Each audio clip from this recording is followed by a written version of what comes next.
Hello दोस्तों, स्वागत है आपका हमारे यूट्यूब चैनल में। अब हम लोग देखते हैं परीक्षा उपयोगी महत्वपूर्ण प्रश्न। जैसे क्वेश्चन हम लोग देखते हैं, किसी समूह में 45 सदस्य हैं।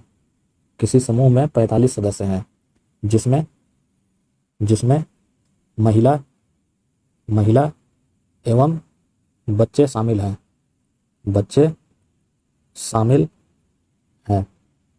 जिनके जिनके संख्या का अनुपात 2:3:4 है। यदि प्रत्येक पुरुष कॉमा प्रत्येक महिला एवं प्रत्येक बच्चे का दैनिक मजदूरी का अनुपात 5:3:2 हो तथा उनके दैनिक मजदूरी पर 2160 रुपये खर्च किए जाएं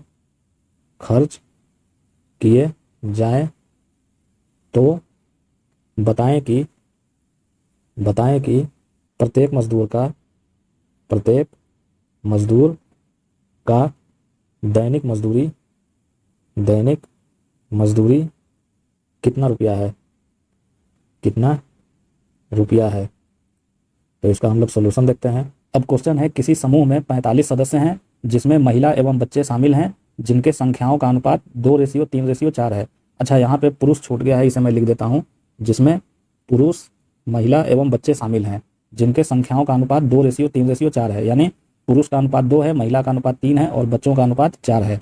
यदि प्रत्येक पुरुष, प्रत्येक महिला एवं प्रत्येक बच्चे का दैनिक मजदूरी का अनुपात 5:3:2 हो तथा उनके दैनिक मजदूरी पर 2160 रुपया खर्च किए जाएं तो बताना है कि प्रत्येक मजदूर का दैनिक मजदूरी कितना रुपया है। तो क्वेश्चन देखने में बड़ा लग रहा है, लेकिन क्वेश्चन जितना ही बड़ा होता है उसका सोल्यूशन हमेशा उतना छोटा होता है, इसे आप ध्यान रखिए।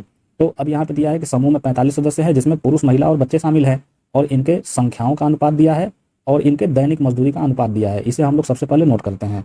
तो पुरुष हैं, महिला हैं और बच्चे हैं, तो इनके संख्या का अनुपात दिया हुआ है।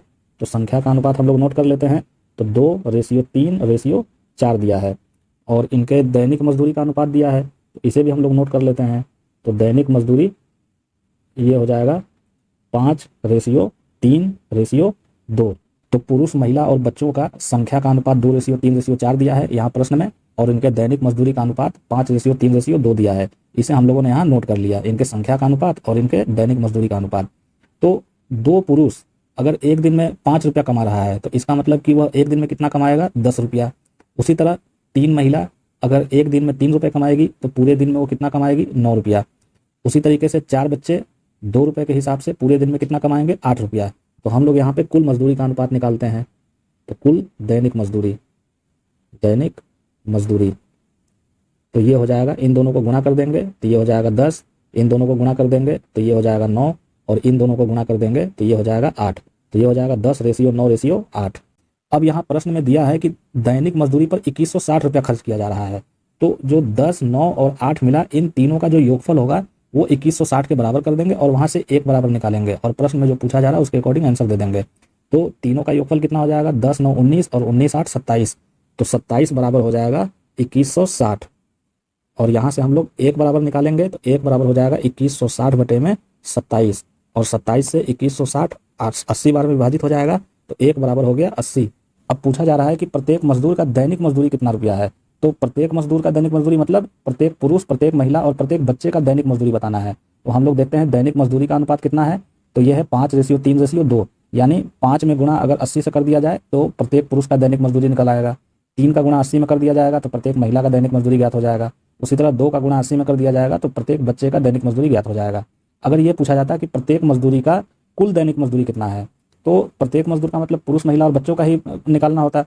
तो कुल दैनिक मजदूरी के लिए हम लोग क्या काम करते हैं, उनका अनुपात देखते हैं कुल दैनिक मजदूरी का। तो ये है 10:9:8। तो अगर कुल दैनिक मजदूरी का अनुपात पूछा जाएगा तो 10 का गुणा 80 में कर देंगे तो ये हो जाएगा, जो परिणाम मिलेगा वो पुरुष का कुल दैनिक मजदूरी हो जाएगा। उसी तरह 9 का गुणा 80 में कर देंगे तो जो परिणाम मिलेगा वो महिला का कुल दैनिक मजदूरी हो जाएगा। उसी तरह 8 का गुणा 80 में कर देंगे तो जो परिणाम मिलेगा वो बच्चों का कुल दैनिक मजदूरी हो जाएगा। और कुल दैनिक मजदूरी को जोड़ेंगे तो वो 2160 के बराबर भी हो जाएगा। लेकिन यहाँ प्रश्न में पूछा जा रहा है कि प्रत्येक मजदूर का दैनिक मजदूरी कितना है। दैनिक मजदूरी का जो अनुपात है वो 5:3:2 है। तो हम लोग 5 में, 3 में और 2 में 80 से गुणा कर देंगे तो जो परिणाम मिलेगा वह प्रत्येक मजदूर का, यानी पुरुष का, महिला का और बच्चों का प्रत्येक का मजदूरी का दैनिक मजदूरी हो जाएगा। तो 5 का गुणा 80 में कर देंगे तो ये हो जाएगा 400, यानी प्रत्येक पुरुष का दैनिक मजदूरी 400 रुपया है। उसी तरह 3 का गुणा 80 में कर देंगे तो जो परिणाम मिलेगा 240, यह प्रत्येक महिला का दैनिक मजदूरी हो जाएगा। उसी तरह 2 का गुणा 80 में कर देंगे तो जो परिणाम मिलेगा वह प्रत्येक बच्चों का दैनिक मजदूरी हो जाएगा। तो पुरुष का दैनिक मजदूरी हो गया 400 रुपया, महिलाओं का दैनिक मजदूरी हो गया 240 रुपया और बच्चों का दैनिक मजदूरी हो गया 160 रुपया, और यही हो जाएगा आंसर। तो दोस्तों इस टाइप के क्वेश्चन जब भी एग्जामिनेशन में पूछे तो जो प्रश्न में दिया रहेगा उसे हम लोग नोट कर लेंगे। जैसे यहाँ पे समूह में 45 सदस्य हैं और पुरुष, महिला और बच्चे हैं, तो पुरुष, महिला और बच्चों को नोट कर लिया गया। और इनके संख्या का अनुपात दिया है 2:3:4, तो संख्या का अनुपात यहाँ 2:3:4 नोट कर लिया गया। और उनके दैनिक मजदूरी का अनुपात दिया है 5:3:2, तो दैनिक मजदूरी का अनुपात यहाँ नोट कर लिया गया 5:3:2। अब प्रश्न में यहाँ उनके दैनिक मजदूरी पे कुल 2160 रुपया खर्च किया जा रहा है, ये दिया हुआ है और हमें कुल दैनिक मजदूरी का अनुपात नहीं पता है। तो हम लोग क्या करेंगे, जो पुरुष की संख्या है और उनको जो दैनिक मजदूरी प्राप्त हो रही है उसका गुणा कर देंगे तो पुरुष की कुल दैनिक मजदूरी का अनुपात निकल आएगा। उसी तरह 3 का गुणा 3 में कर देंगे तो 9, ये महिला का कुल दैनिक मजदूरी का अनुपात हो जाएगा। 4 का गुणा 2 में कर देंगे तो जो 8 होगा यह बच्चों के कुल दैनिक मजदूरी का अनुपात हो जाएगा। अब कुल दैनिक मजदूरी का जो अनुपात है इसको हम लोग जोड़ेंगे तो जो परिणाम मिलेगा 27, यह कुल दैनिक मजदूरी के बराबर हो जाएगा। तो 27 बराबर हो जाएगा 2160 और यहाँ से 1 बराबर निकालेंगे तो ये 80 मिला। और प्रत्येक मजदूर का दैनिक मजदूरी पूछा जा रहा है, तो प्रत्येक मजदूर का मतलब पुरुष, महिला और बच्चे तीनों का पूछा जा रहा है। तो 5 का गुणा 80 में कर देंगे तो 400 रुपया प्रत्येक पुरुष का दैनिक मजदूरी हो जाएगा। 3 का गुणा 80 में कर देंगे तो 240 रुपया प्रत्येक महिला का दैनिक मजदूरी हो जाएगा। और 2 का गुणा 80 में कर देंगे तो 160 रुपया प्रत्येक बच्चे का दैनिक मजदूरी हो जाएगा। और यही तीनों हो जाएगा आंसर। अब एक क्वेश्चन हम लोग और देखते हैं, और क्वेश्चन है संपूर्ण पृथ्वी पर थल एवं पानी का अनुपात 1:2 है। उत्तरी गोलार्ध में यह अनुपात 2:3 है। दक्षिणी गोलार्ध में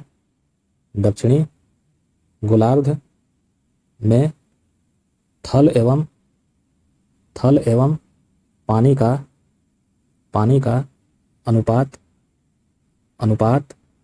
कितना होगा।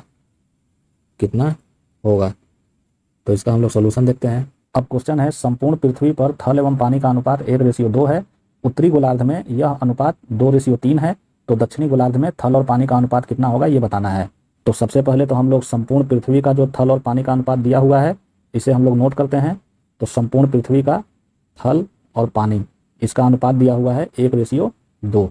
और संपूर्ण पृथ्वी के उत्तरी गोलार्ध का, मैं यहाँ समझने के लिए लिख देता हूँ, उत्तरी गोलार्ध, इसका जो थल और पानी का अनुपात दिया है, थल और पानी, इसका अनुपात दिया है 2:3। तो संपूर्ण पृथ्वी पर थल और पानी का अनुपात 1:2 जो प्रश्न में दिया है इसे नोट कर लिया गया। उत्तरी गोलार्ध में थल और पानी का अनुपात है 2:3 जो प्रश्न में दिया है इसे नोट कर लिया गया। ऐसे प्रश्न जब भी एग्जामिनेशन में पूछे तो आप हमेशा जो भी अनुपात दिया रहेगा उसका एलसीएम ले लीजिए। तो 1, 2 और 3 का जब एलसीएम लेंगे तो ये मिलेगा 6। अब हम लोग एक ऐसा वैल्यू लेंगे कम से कम जो 6 से भी विभाज्य हो जाए, 2 से भी विभाज्य हो जाए और 3 से भी विभाज्य हो जाए। तो कम से कम ऐसा वैल्यू होगा 30। तो हम लोग ये मान लेंगे कि संपूर्ण पृथ्वी का जो कुल भाग है वह 30 है। उत्तरी गोलार्ध का भाग हो जाएगा 15 और दक्षिणी का हो जाएगा 15। क्यों? क्योंकि हम लोगों ने कम से कम वैल्यू 30 माना है जो कि इनके एलसीएम 6, 2 और 3 से भी विभाज्य है। तो 30 तो हो गया संपूर्ण पृथ्वी का भाग। तो उत्तरी का कितना हो जाएगा 15 और दक्षिणी का हो जाएगा 15। ऐसा हम लोग कल्पना करेंगे। तो सबसे पहले हम लोग संपूर्ण पृथ्वी का जो 30 भाग है इसके हिसाब से थल और पानी निकालते हैं। तो थल और पानी का अनुपात है 1:2। तो इनका योगफल हो जाएगा 3। तो 3 को हम लोग बराबर कर देंगे 30 के, क्योंकि संपूर्ण पृथ्वी का हम लोगों ने भाग माना है 30। तो अनुपात 1:2 का योगफल हो जाएगा 3। तो 3 को हम लोग 30 के बराबर कर देंगे। तो यहाँ से 1 बराबर निकालेंगे तो ये हो जाएगा 30/3, 3 दहा 30। तो 1 बराबर हो गया 10। अब 10 का गुणा 1 में करेंगे तो इसका मतलब हुआ संपूर्ण पृथ्वी पर 10 भाग थल है, और 10 का गुणा 2 में करेंगे तो 20 जो हो गया संपूर्ण पृथ्वी पर पानी का भाग हो जाएगा। अब संपूर्ण पृथ्वी पर थल और पानी का कुल भाग 30 है, तो उत्तरी गोलार्ध में हम लोग मान लेंगे कि ये 15 है। अब उत्तरी गोलार्ध में थल और पानी का कुल भाग हो गया 15, और थल और पानी का अनुपात 2:3 ये प्रश्न में दिया हुआ है, तो दोनों का योगफल होगा 5। तो 5 को 15 के बराबर हम लोग करेंगे तो ये हो जाएगा 5 बराबर 15। तो यहाँ से 1 बराबर निकालेंगे तो ये हो जाएगा 15/5, 5 तिहाई 15, यानी 1 बराबर हो गया 3। अब 3 का गुणा 2 में करेंगे, यानी जो 6 भाग है उत्तरी गोलार्ध में वह थल हो जाएगा, और 3 का गुणा 3 में करेंगे तो 9 भाग जो पानी होगा ये उत्तरी गोलार्ध में हो जाएगा। तो संपूर्ण पृथ्वी पर थल हो गया 10, जिसमें से उत्तरी गोलार्ध में थल है 6, तो 10 में से जब 6 को माइनस करेंगे तो दक्षिणी गोलार्ध में थल कितना हो जाएगा 4। तो इसे हम लोग नोट करेंगे। तो दक्षिणी गोलार्ध में थल कितना हो जाएगा, यहाँ मैं समझने के लिए लिख देता हूँ। दक्षिणी गोलार्ध ये हो गया थल और ये हो गया पानी। तो यहाँ संपूर्ण पृथ्वी पर थल हो गया 10, जिसमें से उत्तरी गोलार्ध में थल हो गया 6, तो दोनों का अंतर कितना हो जाएगा 4, यानी दक्षिणी गोलार्ध में थल कितना हो जाएगा, तो ये हो जाएगा 4। उसी तरह संपूर्ण पृथ्वी पर पानी हो गया 20, जिसमें से उत्तरी गोलार्ध में पानी कितना है 9, तो 20 में से 9 जब हम लोग माइनस करेंगे तो जो परिणाम मिलेगा 11, यानी 11 भाग पानी हो जाएगा दक्षिणी गोलार्ध में, तो ये हो गया 11। अब दोनों एक दूसरे से विभाज्य नहीं है, तो 4:11 यही हो जाएगा आंसर, यानी दक्षिणी गोलार्ध में थल और पानी का रेशियो है 4:11। तो इस टाइप के क्वेश्चन जब भी एग्जामिनेशन में पूछे, जैसे संपूर्ण पृथ्वी पर थल और पानी का अनुपात 1:2 है, तो उसे हम लोग नोट कर लेंगे। संपूर्ण पृथ्वी पर थल और पानी का अनुपात 1:2 हो गया। और उत्तरी गोलार्ध में थल और पानी का अनुपात 2:3 दिया है, तो उत्तरी गोलार्ध में भी थल और पानी का अनुपात 2:3 नोट कर लिया गया।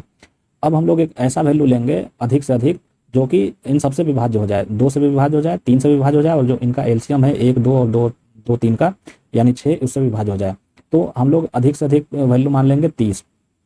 आप चाहें तो कोई दूसरा वैल्यू ही मान सकते हैं। फिलहाल मैंने इस क्वेश्चन को 30 पर लेकर के सॉल्व किया है। आप चाहें तो 30 से ज़्यादा भी कोई वैल्यू लेकर के सॉल्व कर सकते हैं, आंसर आपका 4:11 ही आएगा। फिलहाल मैंने इस क्वेश्चन को 30 पर सेट किया है।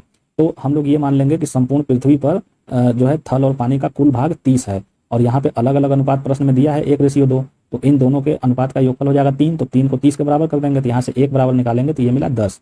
अब 10 का गुणा 1 में कर देंगे, यानी संपूर्ण पृथ्वी पर थल है 10 भाग, और 10 का गुणा 2 में कर देंगे, यानी संपूर्ण पृथ्वी पर पानी है 20 भाग। तो संपूर्ण पृथ्वी का थल और पानी ज्ञात हो गया, जो 10 और 20 है। अब ये 30 जो है ये तो संपूर्ण पृथ्वी पर थल और पानी का कुल भाग है, तो हम लोग 30 का आधा कर देंगे, यानी उत्तरी गोलार्ध में मान लेंगे कि थल और पानी का कुल भाग 15 है, और दक्षिणी गोलार्ध में थल और पानी का कुल भाग 15 है।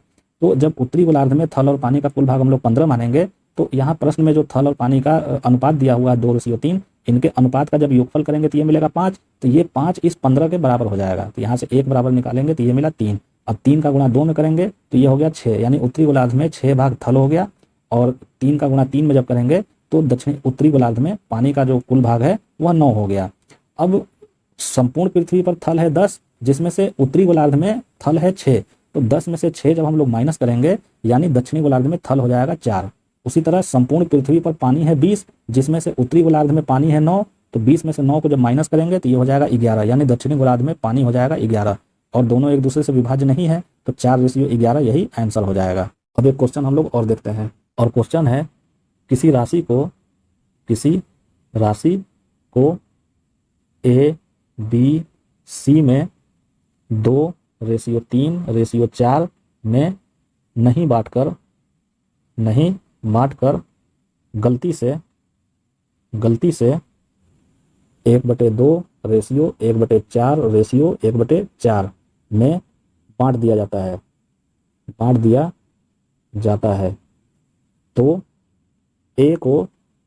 है, तो A को 740 रुपया अधिक प्राप्त होता है, तो कुल राशि कितनी है? तो इसका हम लोग सॉल्यूशन देखते हैं। अब क्वेश्चन है किसी राशि को A, B, C में 2:3:4 में नहीं बांटकर गलती से 1/2:1/4:1/4 में बांट दिया जाता है, तो A को 740 रुपया अधिक प्राप्त होता है, तो कुल राशि कितना है ये बताना है। तो सबसे पहले इस क्वेश्चन का हम लोग बेसिक मेथड देखेंगे, उसके बाद इसका ट्रिक देखेंगे। तो बेसिक मेथड के लिए क्या है, कुल राशि को हम लोग x मान लेंगे, तो कुल राशि हो गया x, कुल राशि बराबर x रुपया, तो कुल राशि को x मान लिया गया। अब जब सही स्थिति में बांटी जा रही है तो A, B, C का अनुपात है 2:3:4, यानी अनुपात का कुल योगफल कितना है, 2 3 5 4 9, और इसमें से a का भाग है 2, तो यानी कि कुल 9 भाग में से 2 भाग a को मिल रहा है। यानी पहली स्थिति में कुल राशि का यानी x का 2/9 भाग प्राप्त हो रहा है, तो ये हो जाएगा 2x/9। तो ये हो जाएगा पहला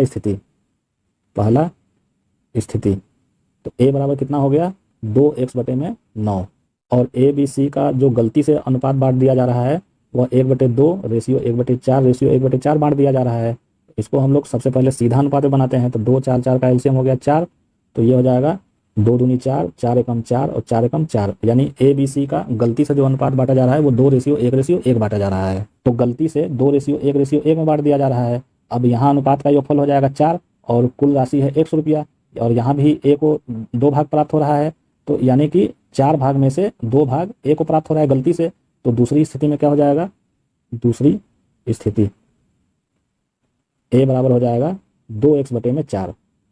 तो जब सही अनुपात में बांटा जाएगा तो ए को मिलेगा 2x/9, और जब गलती से इस अनुपात में बांटा जाएगा तो ए को मिलेगा 2x/4। अब यहाँ पे है कि ए को 740 रुपया अधिक प्राप्त हो जा रहा है, तो इन दोनों का जो अंतर होगा वह 740 रुपये के बराबर हो जाएगा। तो 2x/4 को हम लोग x/2 भी लिख सकते हैं, क्योंकि 4 2 से विभाज्य है, तो ये हो गया x/2। तो अकॉर्डिंग टू क्वेश्चन क्या हो जाएगा, x/2 माइनस 2x/9 बराबर 740 हो जाएगा, क्योंकि जब गलती से बांटा जा रहा है तो ए को 740 रुपया अधिक प्राप्त हो जा रहा है। अब 2 9 का एलसीएम हो गया 18, 2 9 18 यानी 9x माइनस 9 दूनी 18 यानी 4x बराबर 740। 9x माइनस 4x बराबर हो जाएगा 5x, यानी x बराबर हो जाएगा 740 इंटू 18/5, और इसको सॉल्व कर देंगे तो x बराबर हो जाएगा 2664 रुपया। यानी कुल जो धनराशि है वह 2664 रुपया है। तो दोस्तों इस प्रश्न का ये तो हो गया बेसिक मेथड कि यहाँ पे कुल राशि को x मान लिया गया, और जब 2:3:4 में बांटना चाहिए था तो a को मिलेगा 2x/9, लेकिन गलती से 1/2 1/4 और 1/4 में बांट दिया गया। तो और जैसे यहाँ पे जब इसको अनुपात सीधा अनुपात में बनाया गया तो 2:1:1 हो गया। तो जब गलती से इस अनुपात में बांट दिया गया तो a को मिला x/2। अब a को 740 रुपया अधिक प्राप्त हो जा रहा है गलती से इस अनुपात में बांटने पर, तो x/2 माइनस 2x/9 को 740 का बराबर कर देंगे, और इसको सॉल्व करके x का जो मान निकालेंगे वही आंसर हो जाएगा। लेकिन एग्जामिनेशन में अगर आपके पास इतना समय ना हो तो इसके लिए भी एक ट्रिक हो जाएगा, और ट्रिक ये है, सेकेंड मेथड। सबसे पहले तो हम लोग ए बी सी का अनुपात नोट करेंगे। तो जब सही अनुपात में बांटा जा रहा है तो 2:3:4 का अनुपात में मिलना चाहिए, और जब गलती से 1/2 रेशियो 1/4 रेशियो 1/4 में बांट दिया जा रहा है, जैसा कि मैं यहाँ पर इसको सीधा अनुपात बना चुका हूँ, तो मैं यहाँ 2:1:1 यहाँ डायरेक्ट लिख देता हूँ समझने के लिए। आप चाहें तो 1/2 1/4 और 1/4 लिख करके इसको आप निकाल भी सकते हैं, लेकिन चूंकि यहाँ मैं निकाल चुका हूँ तो इसको मैं लिख देता हूँ। तो जब गलती से बांटा जा रहा है तो ये हो जा रहा है 2:1:1। तो जब सही अनुपात में बांटा जा रहा है तो 2:3:4 है, और जब गलती से बांट दिया जा रहा है तो 2:1:1 हो जा रहा है। अब दोनों में क्या है कि ए का जो भाग है यहाँ भी 2 मिल रहा है, यहाँ भी 2 मिल रहा है। अब तो इससे पता नहीं चल पा रहा है कि अनुपात किसमें ज़्यादा होगा, सही वाले में अनुपात ज़्यादा है कि गलत वाले में अनुपात ज़्यादा है। अगर एक ज़्यादा और एक कम अगर अनुपात प्राप्त हो जाए तो दोनों का अंतर 740 के बराबर हम लोग कर देंगे, लेकिन यहाँ पर तो दोनों बराबर है। तो जब भी ऐसे प्रश्न में जब दोनों स्थिति में अनुपात बराबर हो जाए तो हम लोग क्या करेंगे, इन तीनों के अनुपात का योग करेंगे। तो 2 3 और 4 का योग हो गया 9, उसी तरह 2 1 और 1 का अनुपात का योग हो गया 4। अब हम लोग क्या करेंगे, 4 का गुणा इन तीनों में कर देंगे और 9 का गुणा इन तीनों में कर देंगे। तो ये हो जाएगा 4 दूनी 8, 4 3 12 और 4 चौके 16, और जब 9 का गुणा इधर करेंगे तो ये हो जाएगा 9 दूनी 18, 9 एकम 9 और 9 एकम 9। तो ये हो जाएगा 4 दूनी 8, ये हो जाएगा 4 3 12 और ये हो जाएगा 4 चौके 16। उसी तरह 9 का गुणा जब इधर करेंगे तो ये हो जाएगा 9 दूनी 18, 9 एकम 9 और 9 एकम 9। अब यहाँ से स्पष्ट हो जा रहा है कि जब सही स्थिति में 8 12 और 16 होगा, और जब गलत वाली स्थिति में 18 9 और 9 होगा, तो ए को जो है पहले 8 रुपया मिलना चाहिए था लेकिन उसको गलती से 18 रुपया मिल गया। बी को 12 रुपया मिलना चाहिए था लेकिन गलती से 9 रुपया मिल गया। उसी तरह सी को 16 रुपया मिलना चाहिए था लेकिन गलती से 9 रुपया मिल गया। तो अब इसमें स्पष्ट हो जा रहा है कि किसको ज़्यादा मिल रहा है किसको कम मिल रहा है। तो अब यहाँ पर है कि ए को 740 रुपया अधिक प्राप्त हो रहा है, और अनुपात के रूप में जो ए को है वो 10 रुपया ज़्यादा प्राप्त हो रहा है, क्योंकि पहले उसको 8 मिलना चाहिए था, अब उसको 18 मिल रहा है। तो जो 10 ज़्यादा प्राप्त हो रहा है उसी 10 को हम लोग 740 जो ज़्यादा प्राप्त हो रहा है उसके बराबर कर देंगे। तो 10 बराबर हो जाएगा 740 और 1 बराबर हो जाएगा 740 बटे में 10, 0 से 0 कैंसिल हो गया, तो 1 बराबर हो गया 74। अब पूछा जा रहा है कि कुल राशि कितनी है, तो या तो 8 12 और 16 को जोड़ दीजिए या 18 9 और 9 को जोड़ दीजिए। तो जैसे कि हम लोग यहाँ पे 4 का गुणा 9 में, 9 का गुणा 4 में, इसको बराबर कर लिए हैं अनुपात को, तो इन तीनों का योगफल भी 36 होगा और इन तीनों का योगफल भी 36 होगा। तो किसी में भी आप गुणा कर दीजिए, तो जो योगफल होगा अनुपात का वो कुल को इंडिकेट करेगा। तो 36 में 74 से गुणा कर देंगे तो जो परिणाम मिलेगा वही आंसर हो जाएगा। तो कुल राशि कितना हो जाएगा, कुल राशि बराबर 36 इंटू 74 बराबर 2664 रुपया, और यही हो जाएगा आंसर। तो इस टाइप के क्वेश्चन जब भी एग्जामिनेशन में पूछे तो बेसिक मेथड मैंने आपको बता दिया। ट्रिक के लिए हम लोग क्या करेंगे, जो सही अनुपात में बांटा जा रहा है 2 3 4 उसको नोट कर लेंगे, और जो गलती से 1/2 1/4 और 1/4 के रूप में बांटा जा रहा है इसको सीधा अनुपात में बना करके यहाँ नोट कर लेंगे, जो 2:1:1 हो गया। अब यहाँ पर तीनों में जो ए का वैल्यू है वो बराबर प्राप्त हो रहा है, और यहाँ अनुपात का योगफल भी दोनों में बराबर नहीं है। तो हम लोग क्या करेंगे, अनुपात का योगफल यहाँ 9 करेंगे, यहाँ अनुपात का योगफल 4 करेंगे। 4 का गुणा ऊपर कर देंगे, 9 का गुणा नीचे कर देंगे। तो 4 का गुणा जब इन तीनों में किया गया तो ये हो गया 8, 12 और 16, और जब 9 का गुणा इन तीनों में किया गया तो ये हो गया 18, 9 और 9।